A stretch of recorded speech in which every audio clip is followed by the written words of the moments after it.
Blue Horse Theatre 2025. Welcome, my friends, to the Blue Horse Theatre. Now playing The History of Warren County, Ohio by W. H. Beers and Company, year 1882.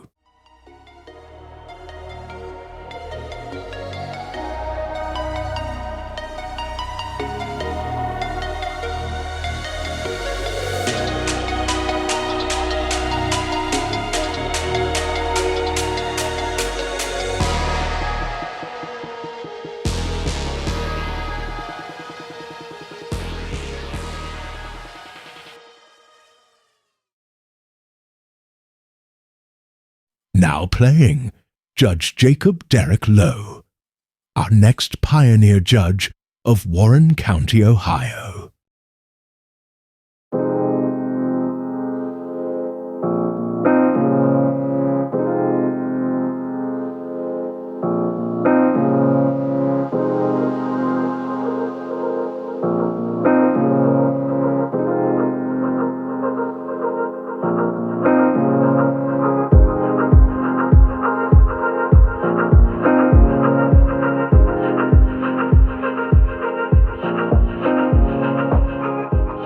Let's take a look at Somerset County Historical Quarterly by Editor A. Van Doren Honeyman of Plainfield, New Jersey, Volume 6, in the year of 1917, Somerville, New Jersey, Somerset County Historical Society, Publishers. Jacob Derrick Lowe, who, with his descendants, returned to the surname Lowe with the E at the end. Jacob Derrick Lowe was born May 12, 1767, baptized at Neshannock, New Jersey, June 6, 1767.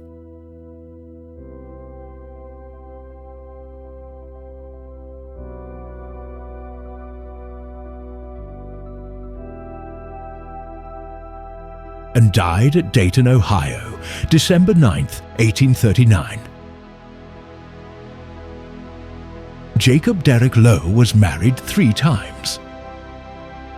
First wife, March 1796, Maria Purley, daughter of Peter Purley of Sourland, Somerset County, New Jersey.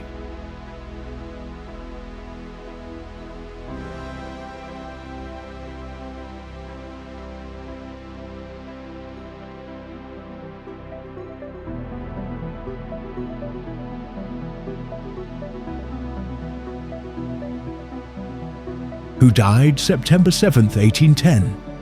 Jacob and Maria were married for 14 years, 4 months, 6 days, until her death. Second wife, October 5, 1811. Martha Edgar, who died August 3, 1812. Jacob and Martha were married for 9 months, 29 days, until her death. Third wife, March 23, 1815, Mrs. Frances K. Wilds, daughter of Reverend James Kemper. Married for 24 years, 8 months, 17 days, until his death on December 9, 1839.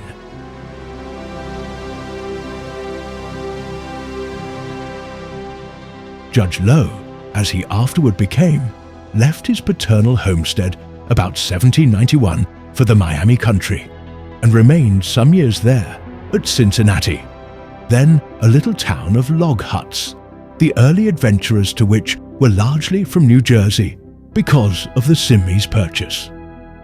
At his own house on December 27, 1794, he organized the first Masonic Lodge in Cincinnati. As previously stated, under his father Derrick, the children of Derrick inherited land in the Simmes Purchase. But Jacob D. previously, on July 13, 1796, obtained a deed for an entire section not far from the site of Lebanon, Ohio, one of the witnesses being Matthias Denman, an original proprietor of Cincinnati. In this deed, Lowe's residence is given as Somerset County, New Jersey, but he undoubtedly then was in Ohio. In September 1799, he gave $50 for 4 lots in Deerfield, the oldest town in Warren County, and $140 for 2 outlots, each of 4 acres, at the same place. He also became the owner of an extensive tract north of where Mason now is, where he opened a farm and long had his residence.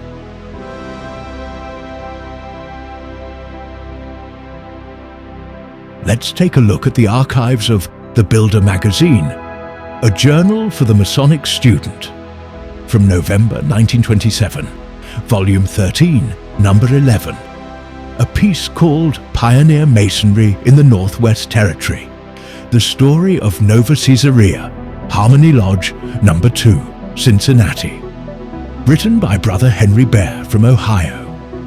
On page 20 we find the inauguration of the lodge. The inauguration of the lodge. Early in December of this year, the charter of the lodge arrived from New Jersey, and the brethren proceeded to their long-delayed organization. This took place on St. John's Day, December 27, 1794. When 7 Master Mason pioneers made their way to the house of Jacob Lowe, who kept inn at the sign of General Wayne. Those composing this little group were Dr. Calvin Morrell, the junior warden, John S. Gano, Elias Wallen, Patrick Dickey, James Brady, John Allen, and Edward Day. Wayne's victory, while decisive, had brought but a nominal peace. Danger yet lurked on the trails, with Indians who had passed the lines of his army hanging about and waylaying and murdering travelers. Conditions had become so bad in this year that there was inserted in the Sentinel of the Northwestern Territory, the first newspaper at Cincinnati, an advertisement offering a premium for Indian scalps. Page 239 of Beer's History of Warren County, Ohio. Premiums for Indian scalps. The long war, which was ended with Wayne's Treaty at Greenville, was a cruel one. The Miami country was known as the Miami Slaughterhouse. The depredations of the warriors led the settlers into some measures of defense, which it is not pleasant to record. It is perhaps not generally known that men of high standing formed a committee to publish a notice offering premiums for Indian scalps. Warren County was included in the district within which young men were offered inducements to range the woods to, quote, prevent savages from committing depredations on defenseless citizens, unquote. Early in the spring of 1794, a subscription paper was in circulation at Columbia to provide premiums for scalps of Indians. And in the Sentinel of the Northwest Territory of May 17, 1794, a committee consisting of Levi Woodward, Darius C. Orcutt, and James Lyons of Cincinnati, and William Brown, Ignatius Ross, and John Riley of Columbia, publish a notice offering rewards for Indian scalps taken between the 18th of April and the 25th of December, 1794, in a district beginning on the Ohio, 10 miles above the mouth of the Little Miami, extending 10 miles west of the Great Miami, and 25 back into the country, above where Harmar's Trace crosses the Little Miami, and in a direct line west. Rewards were offered as follows, quote, that for every scalp having the right ear appendant, for the first 10 Indians who shall be killed within the time and limits aforesaid, by those who are subscribers to the said articles, shall, whenever collected, be paid the sum of $136, and for every scalp of the like number of Indians, having the right ear appendant, who shall be killed within the time and the limits aforesaid by those who are not subscribers, the federal troops accepted, shall, whenever collected, be paid the sum of $100.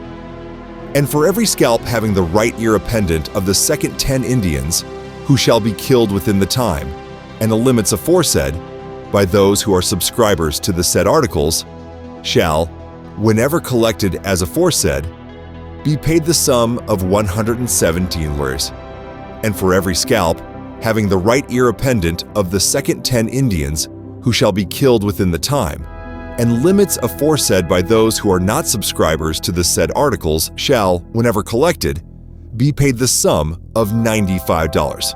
Unquote.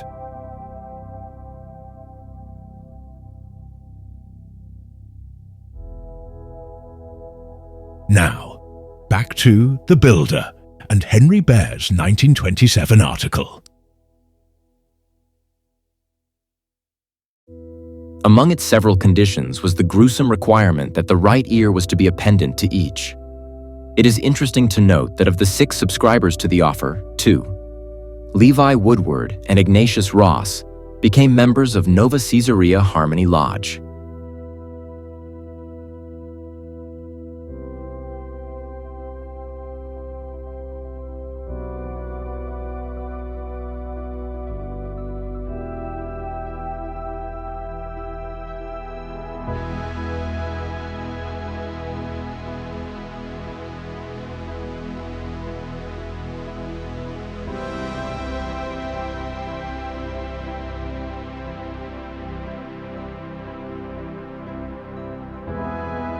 Not until August 1795, when the famous Treaty of Greenville was consummated by Wayne, was there a reasonable assurance of safety. From this, it would appear indeed likely that the 7 brethren went armed to Lowe's Tavern, which was situated, it is believed, in an isolated spot on the riverbank west of the village. Here, the great lights were erected, illumined by tallow candles, which cast their flickering glow into the gloom of the wilderness, signalizing the coming of organized masonry to a remote frontier and the beginning of a labor that has gone on unremittingly ever since. After effecting the usual temporary organization, the main business of the evening was the election of officers. This was held with the following result: Edward Day, Master; John S. Gano, Senior Warden; Dr. Calvin Morrell, Junior Warden, named in warrant; James Brady, Treasurer; Elias Wallen, Secretary; John Allen, Senior Deacon; and Patrick Dickey, Junior Deacon. The meeting was then closed in, quote, "good harmony," unquote.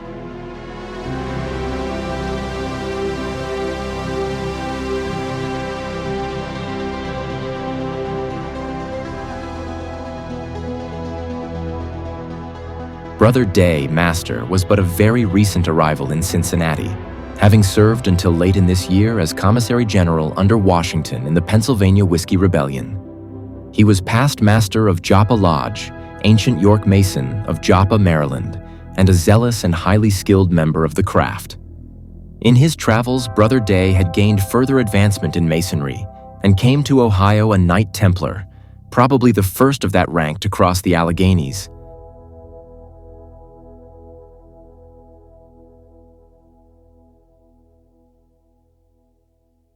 On May 15, 1804, surrogate John Frellinghuysen, administrator of Jacob D's father, Derrick, conveyed to Jacob D the Miami tracts of which his father died seized. In 1805, Ralph W. Hunt and Jacob D. Lowe purchased the oldest and most valuable mill on the Little Miami in Warren Covent, Ohio, which had been built by William Wood about 1799, 2 miles below Deerfield. The purchasers paid $4,000 for the mill and the 370 acres in the fractional section in which it stood. This mill for some time was known as Hunt & Lowe's, afterwards as Isaac Stubbs, and now belongs to the King Power Company. Warren County was organized at the first session of the Ohio Legislature in March 1803. The first officials of the new county were Jacob D. Lowe, William James, and Ignatius Brown, chosen by the legislature as associate judges. These 3 men met on May 10, 1803, at the Log Tavern of Ephraim Hathaway in Lebanon, and their first official business was to divide the whole county into 4 townships: Deerfield, Franklin, Wayne, and Hamilton. The associate judges were the most important of the county officials in the early history of the state. In the absence of the presiding judge, who was appointed for a circuit of many counties, they transacted the business of a county court and an orphans or probate court. They were elected by the legislature for a term of 7 years and were chosen as laymen of intelligence, sound sense, and integrity. Judge James died soon after his appointment, but Lowe and Brown were twice re-elected, and each held the office continuously for 21 years, the longest service of any county officers in Warren County. After his retirement from the bench in 1824, Judge Lowe seems to have held no official position or to have been a candidate for any office. In 1828, when the people of Ohio were for the first time divided into two great political parties, with nearly all the other prominent men of his county, he aligned himself with the anti-Jackson party, and he was one of a committee of 7, headed by Judge Francis Dunleavy, which issued an address to the people of Warren County, favoring the re-election of President John Quincy Adams. He was a Presbyterian and assisted in the organization of the Unity Presbyterian Church, one of the first churches in Deerfield Township. This congregation held public worship at private houses as early as 1808, and afterward erected a log meeting house on a lot of 3 acres, which Judge Lowe gave the church by deed of gift in 1816. He also laid out in 1814, on his own land, a little town of 16 lots which he named Unity. But Palmyra, now Mason, less than 2 miles distant, laid out the next year, became the capital of Deerfield Township. And today, nothing remains of Unity Town and Unity Church except some graves in the old churchyard.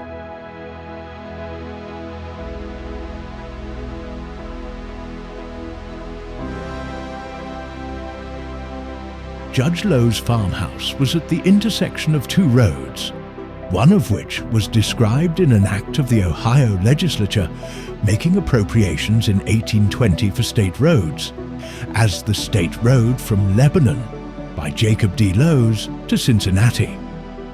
This was an important highway, and long before it was macadamized, it was a route for stage mail coaches from Cincinnati to Springfield, Sandusky, and to the eastern cities over the National Road from Columbus. Lowe's was a stopping place for the relay and feeding of coach horses and an inn for travelers. Here also was a post office named Lowe's. Some distinguished men stopped here. In 1825, when Henry Clay became Secretary of State, he took his family from Lexington, Kentucky to Washington. The journey was made via Cincinnati in 2 carriages, one drawn by 4 and one by 2 horses. Both carriages had Negro drivers, and 2 Negro women servants accompanied the family. The party arrived at Judge Lowe's on the evening of July 14th and remained there overnight.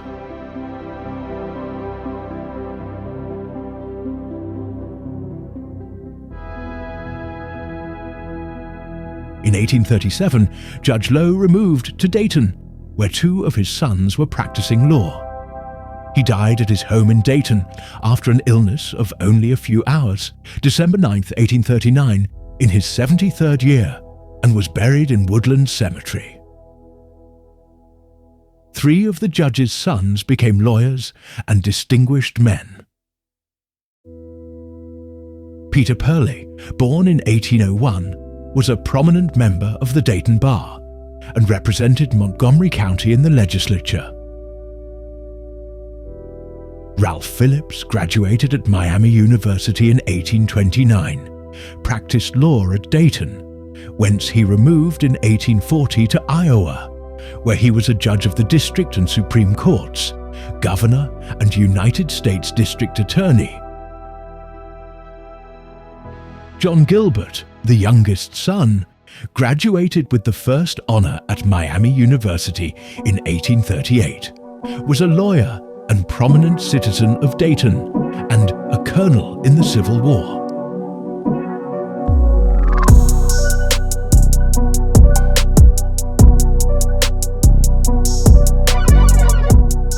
Thank you for watching The Pioneer Judges of Warren County, Ohio, featuring Judge Jacob Derrick Lowe. This has been Blue Horse Theatre.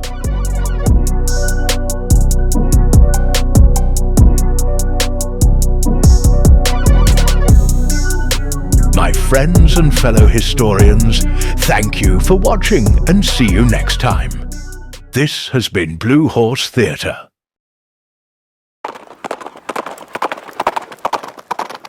Blue Horse Theatre 2025.